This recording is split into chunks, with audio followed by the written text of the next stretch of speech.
Hello, everybody, and welcome back to the Big Cheese Weekender. I'm not Tracy Colley, as you can probably tell, but I'm Rachel, who also works for the Academy of Cheese. Thank you for joining us on this Sunday evening. Just 3 more sessions left of the Big Cheese Weekender. Hope you've all enjoyed it. We've had a great day at Chiswick Cheese Market today. It's been buzzing down there. Some great masterclasses, some fantastic goings on, loads of cheese sold, and just a really good vibe. It felt very Christmassy down there. So thanks for joining us. Please let us know where you're tuning in from on the chat box. The purpose of this session is to ask our panel of experts any questions you may have about cheese. Anything goes. How to store it, how to care for it, how to serve it, how to cook with it, how to use up any leftovers from Christmas. Feel free, put them in the chat or put them in the Q&A, either or. And without further ado, I'm going to hand you over to Ned Palmer, and he will introduce himself and the rest of the panelists. Hope you have a good session. Thank you, Rachel. Hello, everyone. Welcome to this marvellous event, Ask the Experts, everything you want to know about cheese, which in my case would take us all night because I would have a lot of questions. It's as part of the Academy of Cheese's Big Cheese Weekender. Huge thanks to the Academy for putting on this wonderful weekend of cheesy events and for inviting me to host this panel. Thank you all for coming along. Thank you to our eminent panel of cheese experts for being here. My name's Ned Palmer. I talk and write about cheese for a living, which is the best job in the world, other than making and looking after cheese, of course. And now I'll get our panel to introduce themselves. Ruth, do you want to start? Sure. So I'm Ruth Raskin. I am the head of cheese care and quality at the Fine Cheese Company. We started as a shop in Bath about 25 years ago, and we've grown from there. We send cheese out all over the country to restaurants, farm shops, and to people's homes. And we also export all over the world. So that's me. Thank you, Ruth. Claire, you want to go next? Sure. Hi, I'm Claire Burt. I started Burt's Cheese back in 2009.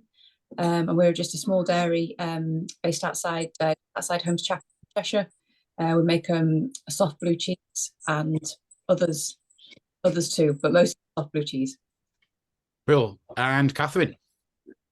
Well, I started making cheese in 2002. I had made cheese as a child with my mother and grandmother, but after I left home and my father had sold the cows, that was history. And then my husband inherited a bankrupt dairy farm and something had to be done about it. So I dug out my old skills. And the business now employs 6 people in the cheese room. I'm going to be a bit advertising-y and just hold up my label, Mrs. Temple's Cheese. And we're up on the North Norfolk coast, which is not traditionally a cheese making or dairying area, but we get a lot of tourists and they were interested in eating Norfolk produce. So make Norfolk cheese seemed to be the answer to that problem. So like all the other cheese makers who started from scratch, it's an experiment. It's an ongoing experiment as you experiment with different cows and different things to feed your cows and different cheese making methods. And eventually we've come up with something that you all seem to like, and business is trucking along, thanks. Brilliant. Thanks, Catherine. So do send your questions in, and I've got some already that have been sent in here. And I like these. There's some very profound, important questions here. So, Ruth, I think I'm going to direct this one to you at first as an affineur. Mm-hmm. How many cheeses is best? So I guess where this person's thinking about a cheese board, and perhaps we should focus on Christmas. What do you reckon? Okay, well, I think you want to have at least 3, yep. Because you want to do the holy trinity of hard, soft, and blue. But for me, I'm definitely going to want to branch out a bit as well, because that misses out some of my absolute favourites. So I would probably have at least 5, because I'm definitely going to want a lactic goat's cheese in there as well. That's one of my favourite styles. I'm definitely going to want a washed rind as well. I like a nice gooey spoonable cheese. At Christmas, it's probably going to be a Mont d'Or, or it could be a roll right, because I love my British cheese as well. So that's got me to 5. I might well want a few more. I might want like a hard, smooth, sweet sort of Alpine style, as well as a cheddar, and maybe a crumbly territorial as well. But I am wary of confusing people. So I don't want to throw too many things at them and get their taste buds all a bit jumbled up and muddled. So probably 5 to 7 for a big do. If it's a simple thing, I might just stick to 3 or 4. Yeah. So 3, 5, or 7. I like that. Yeah. I think so. I wondered if you wanted to really swiftly maybe explain lactic cheese and washed rind. Sure. So lactic is a style of cheese making where it's very slow, it's very gentle. The acidifying is very, very slow. So it might take about 24 hours even to make this style of cheese. And you end up with a very sort of light, moussey texture a lot of the time, and slightly kind of, if it's a goat's cheese, it's probably going to be a little bit zesty. If it's a cow's milk cheese, it might be a bit more kind of buttery, could be a bit farmy as well. So that would be like St. Jude or Saint Marcelin, the classic French style. So they usually have like a little wrinkly rind to them. Call it a geotrichum yeast. You've got that lovely sort of wrinkly vermiculated rind. And the inside's usually a little bit moussey when it's young, and matures to a slightly sort of denser, more kind of ganache paste when it gets older. The washed rind, so that is just how you mature your cheese affects what sort of molds and bacteria and yeasts grow. So with a washed rind, instead of those fluffy white molds growing, you are attracting bacteria instead. So you get these slightly more tacky, slightly sticky, peachy coloured, orangey coloured rinds. And those cheeses tend to be a little bit supple and silky on the inside, and a little bit stinky on the nose. And then the flavour can vary. It can be very kind of pokey and big and farmy and meaty, but it isn't always. Sometimes the bark is worse than the bite, and it's actually quite kind of silky and rich inside and not that farmy. But I like both ends of the spectrum, I must admit. Me too. Those were brilliant. Thank you. And I love vermiculated. I'm going to have to borrow. One of my favourite words. So I've got a lovely, interesting question here, which I feel like I want to throw open to both cheesemakers. And it's from Kevin Borthwick. And he asks, cows are fed on grass in summer, but fed hay in winter. Would eating hay meadow vegetation in summer give a more consistent cheese all year round? So I guess what the question is, if we fed the cows just on hay all year round, would we get more consistent cheese? As a farmer, should I answer that one? Absolutely, that would be lovely.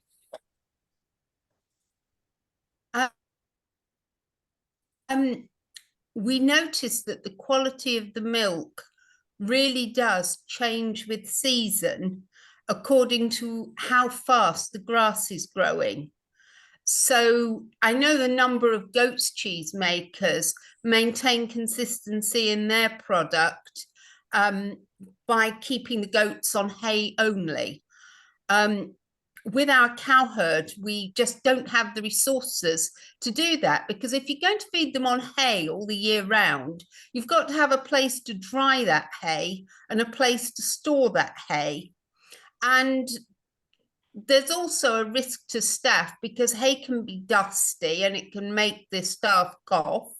And there's the plain economics of it. The most economic way to make cheese is to point a cow into a field and let it wander off and feed itself, because that doesn't require tractors at £130,000 a throw and all the other metal work that tractors pull around and the vast quantities of diesel it takes to work all that machinery. Just let a cow eat it where it's growing. That's the most natural and climate saving way to do it. Let them eat it fresh. So you have to tolerate, if you feed your cows in that way, you have to tolerate some variation throughout the year. And we manage it mostly by some slight adjustments in cheese making. We know that there are times of year when we've got to use a little more culture or wait longer for the rennet to set. Things go particularly wrong, or challenging, let's say challenging, not wrong. The first year it happened, we said it had all gone wrong. Later on, we were more experienced, and we just said it made a product suitable for sale in the autumn. It was just a case of keep it a little longer and let it dry out a bit more. But when the cows go from living in the barn on hay or silage and they go out onto the fresh spring grass, well, it can turn out like mozzarella the first week. But we've now learned how not to let it go all like mozzarella, but how to make a firmer Swiss cheese out of it during those weeks when the cow's digestions, I mean, they've got 5 stomachs that have got to get used to all this new sort of food. It does take them a while to settle down. And the cowman and I have been working together, and rather than just send them straight out into the field for 24 hours, we do gradually introduce them to the spring grass now.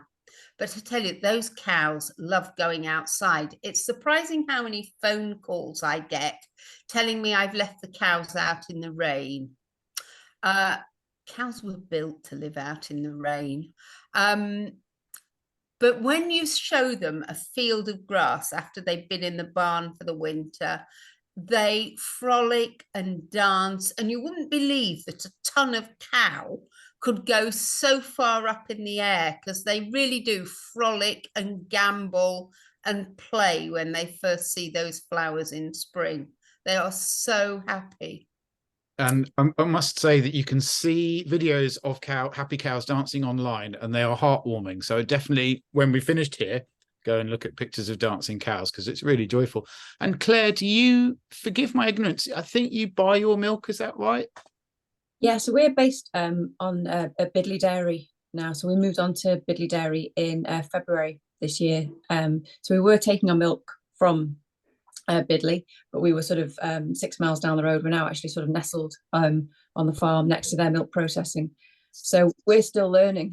And this year's been just more learning, really. I think, like Catherine was saying, it's just feels like one long experiment sometimes, cheese making. Yep. So yeah, we do see or we have seen changes, but like Catherine was saying, it's sort of tweaking the recipe a little bit for us, sort of because we make a soft cheese. It's about sort of the drainage as well, and trying to making sure that hardening time, that we're tweaking that probably just as much as the cultures.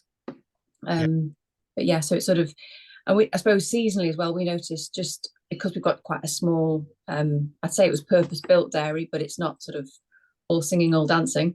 So we will get sort of temperature changes within the dairy, and we find that has a big impact for us, because obviously we leave the cheeses to drain overnight. So if the temperature just drops in a little bit, that even though we're trying to control the temperature inside, we just, however you can't manage everything. And then sometimes if the fans kick in a little bit more than you want, you sort of, and then they're drying out a bit too quick. So those are just some of the challenges, but aside from sort of feed and the cows. Brilliant. This is why I like to write and talk about cheese rather than make it, because it's a much simpler thing to do. Oh, those were great. And I guess in a way, a shortish answer is that you vary your process in order to make the cheese consistent, I guess, to some degree, which I guess is a bit like being an affineur, Ruth. Do you think, that you have to change what you're doing even for the same cheese, don't you? Yeah, definitely. Changing the same cheese over the season. Yeah, definitely. I mean, and it isn't always sort of as simple as that. There's batch variation as well. So within a season, you quite often have to change how you're looking after the cheese. The harder the cheese, the more well-behaved it is. So they are a little bit more tolerant of just kind of sitting in mainly the same conditions all the time. But the softer cheeses, I find, definitely vary quite a lot in how they arrive. And so we have to move them to different fridges and different airflows. You're right. What we're trying to do is kind of get a consistent result at the end of it, but you're not starting with a consistent product. Although actually, I think most cheesemongers aren't that excited by consistency in a way. We like excellence, and excellence isn't always consistent. So it could be different from week to week, but we're still enjoying it just as much. But yes, you have sort of levers that you can play around with in terms of colder fridges, warmer fridges, different airflows, places within the fridge that you can move things to just try and help you get where you want to go. Oh, I love that. That's when I worked in the cellars in Neal's Yard Dairy, I worked with a chap called Bill Oglethorpe, who was the head affineur, and I was complaining about this and saying, why can't I just do the same thing? And he said, Ned, if you don't play with your cheese, it will play with you, which is Bill's best quote. Kevin, I hope that was answered your question. Do ask more. We've got plenty of time for that. Here is an excellent question. I know most advice, this is from Lauren Young. Hi, Lauren. I know most advice is to bring cheese to room temperature for serving, but I find fresh chèvre to be too soft and warm if it's been out too long. Is there a different rule for fresh cheeses like chèvre or burrata? And I would like to add to that, are there cheeses that benefit that might be better served cooler in general? But maybe we should speak to that question about fresh cheeses and chèvre and burrata first. Ruth? Well, I think that's true. You don't want your burrata sitting out for a long time. First of all, I guess you definitely don't want to take it out of the liquid for a long time, because you're going to get a sort of hardened skin on the outside. And one of the most gorgeous things about a lovely burrata is that kind of silky, thin outer. So you certainly don't want to be playing with that. I probably don't want to have it absolutely cold, because that is going to dull the taste. But I think I would definitely agree that you don't want to leave it out for too long. And some cheeses, especially things like manchego, the kind of waxier styles, they can really oil off quite badly, which I always think is quite weird, given that Spain is such a hot country and they don't worry anything like we do about keeping everything cold. But for some reason, I do find those kind of waxy cheeses can really oil off and not look or taste as good if they've been out too long. So it depends a bit on the weather, doesn't it? If it's really hot, half an hour is probably going to be enough. If it's the dead of winter and you live in a chilly house, then you might want to do 1 to 2 hours even. But I think it's true and very dedicated. If you're kind of taking the cheeses out at different times to be ready all together, I think that's properly impressive cheesemongering for your guests. Right. And I love how much people love cheese and think about it like that. I love the idea, like you say, of people having different cheeses ready at different temperatures, like wines. And can I ask both our cheesemakers, do you have a favorite temperature to serve your cheeses at? Would you be quite specific about that, or just warm enough? Well, I live under rather primitive conditions in a stone farmhouse with walls 1 meter thick. So I'm afraid we tend to keep our cheese on the north windowsill. Because we don't have the luxury of heat like a lot of people have. But we definitely prefer our cheese at room temperature, but I have to qualify that with room temperature in our house might be rather different than room temperature in other houses. And I'd agree with Ruth about keeping your softer cheeses cooler, because after all, they have got a higher moisture content. Therefore, if they're not sufficiently acid, then they present a greater risk. Whereas, I mean, you can leave your matured cheddars at ambient for ages and there'll be no risk to you whatsoever. But certainly when they go into the mouth, most cheeses benefit from having been out of the fridge for a while. Yeah. Claire, do you Yeah. have a preferred? Well, yes, I suppose for our cheeses, because they are a softer cheese, you know, if they're sat out too long, there's a potential for it to go a little bit sort of maybe a little bit too soft, depending on on the age profile of it as well. So if it's an older cheese and it's coming to the end of its life and it's been sort of left, it has an opportunity to sort of run away a little bit. So you wouldn't want to leave it out too long, but then you want the flavors to come through. So yeah, I think just room temperature for a period, but it just does depend, doesn't it, on the weather, like you say, where you are. Yeah, but you do want the flavor to come through. Definitely. And I think it's really interesting because I suspect that with cheese there aren't any really straightforward, short, simple answers to any of the questions, or for most of them. And I was thinking about size. You know, if you've got a 2 kilo piece of cheddar, that's going to take longer. You know, I mean, most of us don't have 2 kilo pieces of cheddar. You know, if one did, that would take a bit longer. And I really agree with you, Ruth, about that. The cheeses that start to sort of sweat a bit just doesn't look nice. And I find that cheddar-y styles get a kind of pappy texture when they're too hot. They have to be pretty hot. You know, it's hotter than room temperature to me, but they lose some of that structure. Right.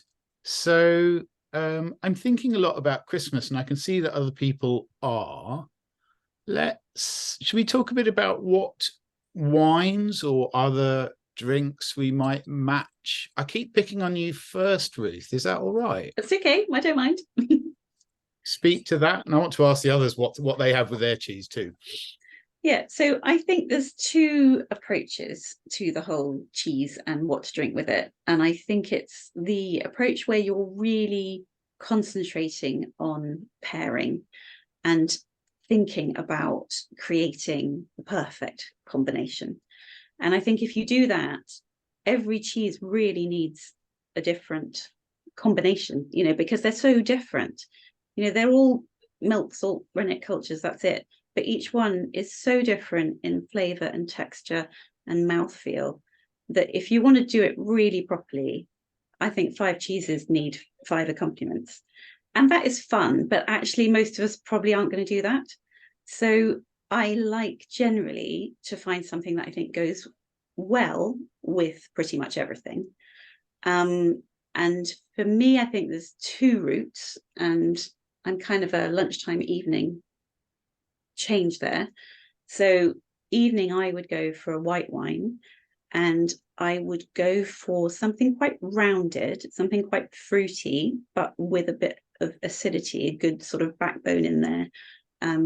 I like things like Grüner Veltliner or Albarino, Chenin Blanc, those sorts of things. Because if you go too acidic, they're going to be great with the goat's cheeses, but no good with anything else. And for me, it just sort of works across the board. If I were to go for a red wine, I think there'd probably only be 1 cheese on the board that went with it. Everything else would be jarring and annoy me. And if you go for something like port, it's overwhelming for most of the cheeses to me. It's good with blue, although it's actually not my favourite thing with blue, but it's fine. So I'm being quite prescriptive, but that's my evening. And lunchtime, I think beer is really good with cheese, or cider. Cider is really good with cheese. And for me, the best thing with blue cheese is like a really dark ale. I think that's just a beautiful kind of chocolatey, rich, dark combination. So yeah, that's what I would do. Well, I definitely want to come to your house for lunch and dinner. Come on over.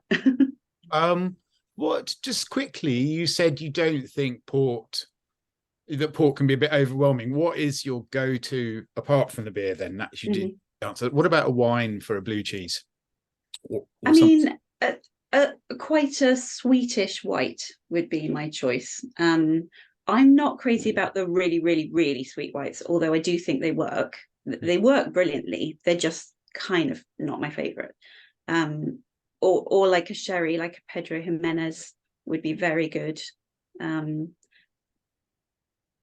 But yes, a sort of a slightly sweeter, very fruity white would probably be my choice for the blue cheese. That sounds amazing. Yeah.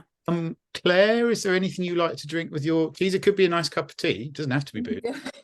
Not so much. But I do quite like the sweet wines, like sort of the sweet dessert wines with the blue cheese.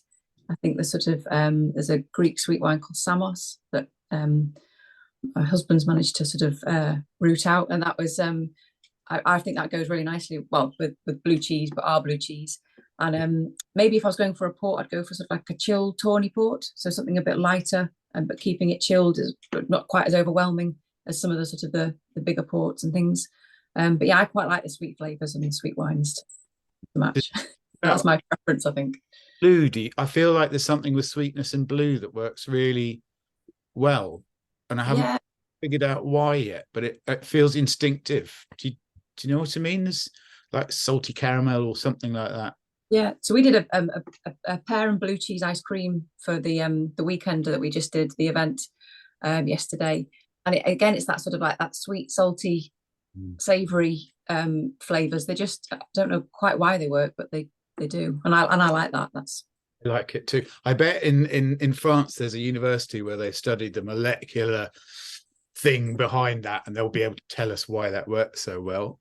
Catherine, I think, being a British farmer, I rather like to promote homegrown produce. So if we're entertaining, we will get a variety pack of Norfolk ales and serve them sort of in port glasses. So you can taste a number of different ales. Beer doesn't have to be served in pint pots. You can have 100 ml in a wine glass, or even less in a port glass, and make part of your entertainment the experimentation. It gives you something all to talk about. You've got your 3 to 7 cheeses, so you can have a tasting without everybody getting too plastered to go drive home. And I really love ciders and perries. And they come from orchards that are part of the British landscape. And if we're trying to protect biodiversity and work against climate change, let's use the fruit of our own trees and explore these drinks that perhaps we've just dismissed before. I really agree, and I also love not so much the small servings, but I like the idea of drinking beer in a wine glass or a port glass, because I think you pay more attention to it, and you have the flavors are focused by the shape of the glass. And I couldn't agree more about valorizing our cultural drinks. And I wonder if I'd throw this open to the whole panel. Do you think that what grows together goes together, and that maybe French cheeses might go well with French wines and British cheeses might go well with British beers? Do you think, or ciders, do you think there's a sort of way in which they're almost designed to go together or evolved? Well, if we're thinking about artisan foods in the UK, the peasantry wouldn't have had access to wine. They would have brewed their own beers and ales and made their own cider and perry.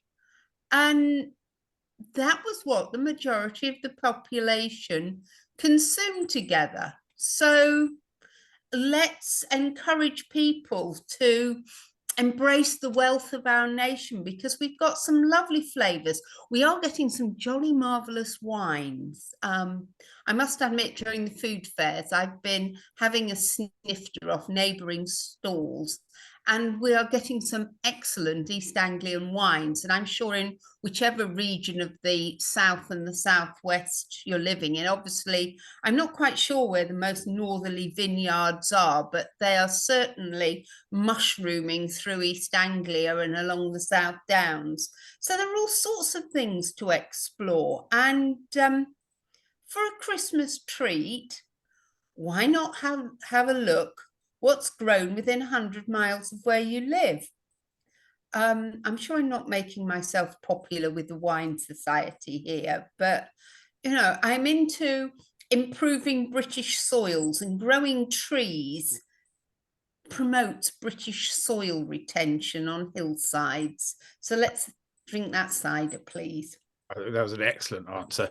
Can I just interject? And I do agree everything what you're saying, Catherine. But I just want to add that we had a lovely masterclass with Brindisi yesterday, and on a similar vein, but also referring back to your blue cheese question. We had the Picos Blue and the recommended drink with that, and it was beautiful. And I have a bottle here. It's a sweet cream sherry.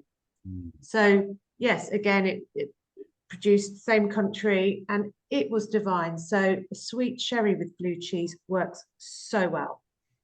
That's my 10 tuppence worth. It's an excellent tuppence worth. I want to bring back sherry, because I think the problem was that we all nicked our grandma's Harvey's Bristol Cream that had been open. You know, good. It wasn't that dissimilar to a Harvey's Bristol Cream, but slightly more refined. A bit more going on. There is a very important question here from Lauren again. Thank you, Lauren, that I want to ask. I'll open this to the whole panel as well, including you, maybe, Rachel. Can you speak to what goes with a dry champagne? I have a favourite. Excellent. I love a triple cream. It's just perfect. So, I mean, if you want to stay French, then Brillat Savarin is the obvious choice. But if you want to be British, you could do Bix or Benville or Finn. And there's just something about that combination. I'm sorry, my dogs have joined me and are playing in the background. I don't know if they're noisy. Excuse me if they are. All companions. Sorry, I was supposed to be keeping them out. But yes, there's something about that combination of the really, really rich, fatty mouthfeel of the cheese, and then the sort of effervescence of the wine. Sorry, just sort of clears the palate again. So I've always found triple creams, although my friends and my family all absolutely adore them, they tend not to be my favorite because they're a bit sort of one-dimensional. But you can get the slightly sort of farmier, more interesting ones, something like Bix. But when you combine it with the effervescence of the champagne, I just think something magic happens, because you've got this lovely sort of balance of kind of clearing your mouth and then adding the cream back in, and then clearing it again and then adding the cream back in, and you can just kind of, there's no reason to ever stop, just kind of keep on going. Absolutely. Several of these. In fact, wouldn't it be fun to do a comparative tasting with, say, a Brillat Savarin, a Bix, the other one you mentioned, Finn? Yeah, that would be something that only real cheese geeks would go for, but I love it. Oh, so here's a question, and I've got my opinions on this, but I'm going to keep my mouth. Can I freeze my leftover cheese? What do you think, Claire? Can you freeze your cheese? What happens if you freeze it?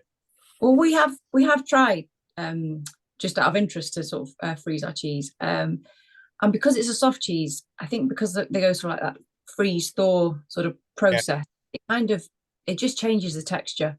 And I think one of the things about our cheese is the fact it is a soft cheese and it has got that sort of hopefully silky smooth texture. And I think you just lose that with our cheese anyway.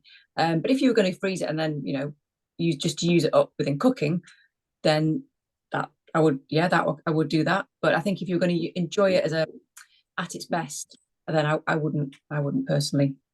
For a soft cheese, harder cheese maybe better. And what do you think, Kathleen? Because you make that Alpine style, don't you? Could you freeze that? Was this do that? Seeing as it's edible between the age of 6 months and 2 years. Not really any need to freeze it. The thing to do is to have a stock of things up your sleeve that you do with leftover cheese. We have to remember that the use-by date was invented by the supermarkets. Before that, we just ate it. And there are all sorts of things that you can do with those little pieces of cheese that are lurking. I mean, a corner of blue cheese will do wonders for a beef casserole.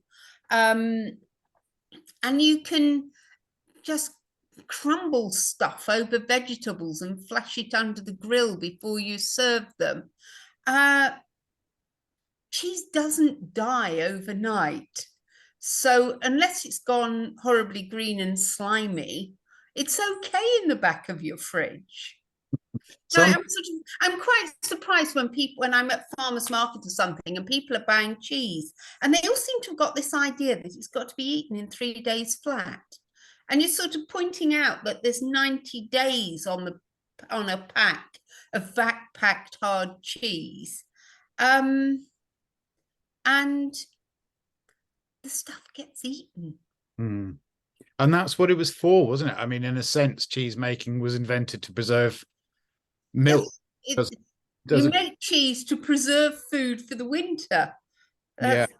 It's exactly what people were trying to do. They were harvesting. If you think back to the children's storybook Heidi, Heidi's grandfather made cheese because he was harvesting all those lovely floral herbs of the spring. He was harvesting the goodness of those, using his cows as harvesting machines, and then converting it into cheese to store for the winter and beyond the winter into the spring or the next summer. Cheese is sturdy stuff. I like that. That's great. Cheese is sturdy. We were actually answering a few questions here, which are good ones. And so there's another one that, does anyone have any recipes? I know you touched on your casserole, but Claire, is there anything you'd suggest to use with an elderly bit of Burt's Blue? So my go-to lunch would be sort of like a mushrooms on toast with just chuck cheese in. And it doesn't have to be blue cheese. It can just, like Catherine was saying, put it under the grill or melt it in just as they're cooking. And that's that's just a good way of using up cheese. Nothing too sort of culinary, expertise there, but just take. I noticed that the vegetarian burger offering at our local pub is a portobello mushroom filled with blue cheese and grilled as a burger substitute. It's absolutely delicious. And I have adopted that recipe. It's very useful when your Sunday roast has shrunk and you've got more people than you've got roast left, to make a quick half dozen mushrooms with blue cheese baked in them. And then everybody can have a Yorkshire pudding and a roast mushroom, and they don't notice that your joint wasn't quite as big as you thought it was going to be. That's a brilliant idea. You got any favourite recipes, Ruth?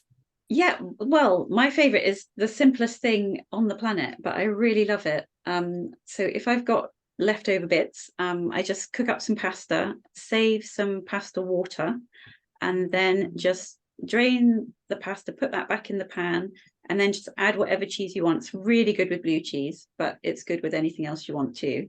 And then you just slowly add in about a cup of water, and it's like the richest, most beautiful cheese sauce, and you haven't had to stand there melting butter and cooking a roux and slowly adding the milk and not having lumps. And it takes like 3 minutes and it's delicious. That's my favorite. That's fantastic. I have been doing the former with the butter and the flour for forever, and that's takes ages. Yes, I know. And that's just so beautifully simple. Sometimes I make fromage fort, which is where you get all the bits of cheese. They make it in French cheese shops and put it in a crock or something, or a jar, and put some booze in and let it ferment. And I used to do this out of the fridge. But my wife eventually got freaked out, although I reckon I cured my COVID with it. But it means strong cheese, burn your mouth. So the French will actually take a little coffee. They have it for breakfast, which is a bold move. but they make a little black coffee as they eat the cheese so it doesn't burn their mouth. So that's Wow. extreme. And here is a very important question, which I believe is also going to be answered at 7 p.m. But so we're sticking with cooking just for a moment. What's the best cheese for a toasty? Very swiftly. We'll go, Ruth, since we're with you. What's your favourite toasty cheese? I mean, toasties normally are just kind of whatever I've got. And I could go two routes. It could be kind of alpine, so it's all kind of smooth and gooey and stretchy with a bit of mustard, or it could be like a Kirkham's where you get that lovely kind of bubbling fluffiness rather than the stringiness. So either of those or anything I've got. That's a very good answer. What about you, Claire? You can I'm a say bit like Ruth, really. It's a bit of a use up, whatever there is. But yeah, if I had a couple, I'd probably, I quite like something that gives a little bit of a sort of a stretch, just for a bit of texture. But Kirkham's Lancashire is probably one of my all-time favourite cheeses. So yeah, I'd probably go with that. Catherine? Well, if what you have in your fridge is not tangy enough, we've already had the mention of adding a little mustard. Another wheeze is to add a little horseradish, or in this modern day, it might be wasabi that's lurking in your fridge. But if you need more tang, have a look what's lurking in your fridge. Wasabi or chopped olives. Just anything to add into it if you think it's not strong enough for how you like it. Oh, I've never thought wasabi or chopped olives before. That's fantastic. I'm writing things down all the time. This is great. Another one I use is andouille, a spread of andouille underneath the cheese. It just takes it to another level. It's just gorgeous. It's brilliant. Yeah, I'm getting some great ideas here. I thought of everything already. It's completely untrue. So I think because I spent a lot of time living in darkest Africa, my cooking style tends to be what have I got and what can I do with it, rather than to worry about what somebody told me to do in a recipe book. So maybe some of my things are a little outlandish, bred from times of when it was 6 weeks till you next went to the shop, so you used what you got. Well, that's a really exciting wave. I mean, I imagine that, a lot of cheeses have occurred by accident as well. And there's another important question here, because everyone's going to buy tons of quick cheese for Christmas, aren't they? And then they're going to keep it. So what's a good way to keep it? Someone's asked, should I store my cheese in cling film or tin foil, or neither of these? And what's the way to store this cheese that's going to last for 90 years? Well, I'm a little cautious about tin foil because I remember my early commercial cheese making days, and we were taught at cheese making school to wrap our cheeses in foil. Well, actually, if it then accidentally touches another metal item in the fridge, it sets up an electrical reaction and dissolves the foil. And in my early days of business, I threw so much cheese away because it wasn't that the cheese dissolved the foil. It was when there was a metal, it was the public health officer told me I had to use stainless steel shelves. So I propped all my cheeses on stainless steel shelves and ended up using the lot. So there's cling film, but I bought for this evening, I got something from my collection, which is this, which I think, hold it up to the camera. It's called a cheese cave, and it's a double-sided terracotta thing. You can put water in it, and then this terracotta is perpetually damp. Now, I don't know if Lakeland still sell these, but a way to improvise one is to get a terracotta plant pot and bake it in the oven at 150 to sterilize it. let it cool down. And then if you have your cheese on a plate with a plant pot over it, and then wet the plant pot, so it's creating a humid cave-like atmosphere, just like the maturing rooms that we keep it in.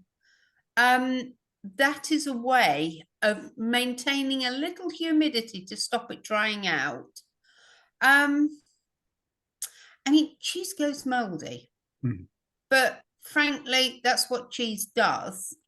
And there are not many molds that are hazardous. If cheese goes moldy, just get a knife and scrape it off. A lot of cheese making is about growing mold. It's not going to kill you. I'm always greatly amused when people cut the rind off blue cheese, because after all, it's only the same mold that was growing in the veins. I've got another cheese storage contraption that I found in a charity shop, and it says cheese preserver. And this is a glazed pot, and it's got some fins in the bottom to hold your cheese above the liquid. And then on the inside of the lid, it says 2/3 vinegar and 1/3 water. So the cheese is essentially sitting on that trivet in the bottom of the crock. And the combination of water and vinegar will have a sort of eutectic point that delivers the sort of right humidity for keeping your cheese in. It doesn't say, it says add a tablespoonful of salt as well as your vinegar. I wish it had said, I don't know how old this thing is, so I don't know if it was back in the day when we all had a marble-lined pantry, or if you keep it in the fridge, or if you keep it on the tabletop, but it was just an interesting way of developing the appropriate humidity. That is so interesting. I've heard before. That's amazing. Ruth, have you got any tips about keeping your cheese if you don't have one of those amazing cheese preservers that I'm I was going to say mine is significantly less fascinating and just a little bit more prosaic, but it's quite practical. So if you've bought your cheese from a good cheesemonger, then they should have given it to you in the most appropriate wrapping. And the most important thing is don't throw that away. So if you're not going to eat all the cheese in one go, save them all on one side. Leave the labels on so you know which is which, because you don't want to wrap up the leftover brie in what did have the Stilton in, because then you're going to be confusing those aromas and flavors. But just save it, because if they've given you a nice big strong piece of wax paper, that's the best thing to wrap it back up in, because that's going to keep it the best. If you, let's say you've managed to rip it and throw it away by accident, then I would probably just use some greaseproof paper, but it does dry out more quickly, and that I've found it really does. Don't keep it in the door of the fridge. All that sort of shutting and opening is going to give it quite a lot of stress. So keep it somewhere tucked away, like the salad drawer or something, so it's a little bit more protected. Or put it in a slightly loosely closed Tupperware. That's quite a good way of keeping it so that it's not drying out. Basically, you basically want to keep it cold but not let it dry. That's the balance that you're trying to maintain. And not stress it. Stress it. I like thinking about being kind to our cheese, not stressing it. Don't stress your cheese. Don't stress your cheese. And I think, and this is going to segue effortlessly into another question. That when I was an affineur, I used to feel such a sense of love for all the cheeses. They were like little people, and I would sit there in the cellar just thinking about them all working away. So I thought a lot of normal people don't know what affineur is and affinage is. So do you want to just briefly speak to that? I think we know what cheesemakers do to some degree. What do affineurs do? Well, so we were talking about this today, my colleague and I, and there's two things, isn't there? There's two different approaches. One is to change the cheese, and the other is to look after the cheese. So they're two different things. So let's say if, as part of your affinage, you are washing your cheese, you are transforming it. You're taking something, doing something to it, which makes it behave in a different way than if you hadn't done anything. And so you're actually affecting quite a change on that cheese, and that is affinage. But I think affinage is also just taking a cheese and doing the very best you can for it to allow it to do its thing, to be the cheese it was meant to be. And so then you're just, my colleague Deborah said to me, we're doing no harm. You're looking after that cheese, you're giving it its best life, and you're letting it express itself. And they're two different approaches, and I think they're both affinage. Yeah, that was the most lovely and succinct definition of affinage I've ever heard. That was gorgeous. And it makes me think affineurs are nice people. Do you think the cheese has to really want to change? Nothing can change unless it wants to change. No. So I sometimes think cheeses can be willful and stubborn. Definitely, and some cheeses are quite badly behaved, for sure. But we love them too. Yes. No judgment here. No, I love problem children, and I find some cheeses, I almost think of them, some of that are quite aggressive cheeses, like you were talking about. Well, Rach was talking about that. Was it Picos de Europa or Cabrales, one of those style that break all my rules for restraint and balance, but they're just great. You can't eat a lot of them. Can't eat a lot, but rumbustious. But you can appreciate it. Jesus, definitely. There's so many questions actually, and we don't have a ton of time. We don't have too much time, Ned. Maybe one more, do you think? Okay, I'm gonna okay, this is a really good question. Oh, I don't have a decent cheesemonger near me. Where can I buy good cheese? So you can all just say from me. Ruth? From me. That's the thing, isn't it? You can travel because it's fun. You can make it a day out. Or you can get your cheese delivered at home. Of course, I'm going to suggest the Fine Cheese Company, because that's one of the things we do. And we cut fresh every day. So nothing is sitting around in advance waiting for you to buy it. We get the list every day, find out what people want, and cut it that day, send it out that day, and it's with you tomorrow. So there's that as well. And the cheese is fine.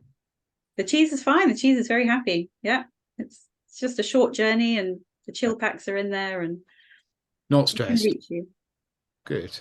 I wonder if there's anyone who actually sells cheese by Zoom rather than click and collect, so they can wave it at you and discuss it with you. I haven't seen anybody advertising that service. No. There's several click and collects. Yeah. Perhaps there's a market there. And can we buy your cheese online, Catherine? From some other cheesemongers. We have some Norfolk suppliers that deal with the postage parcels for us. Well, it's nice to we just don't have the space in our premises to store the cardboard boxes and pack the parcels.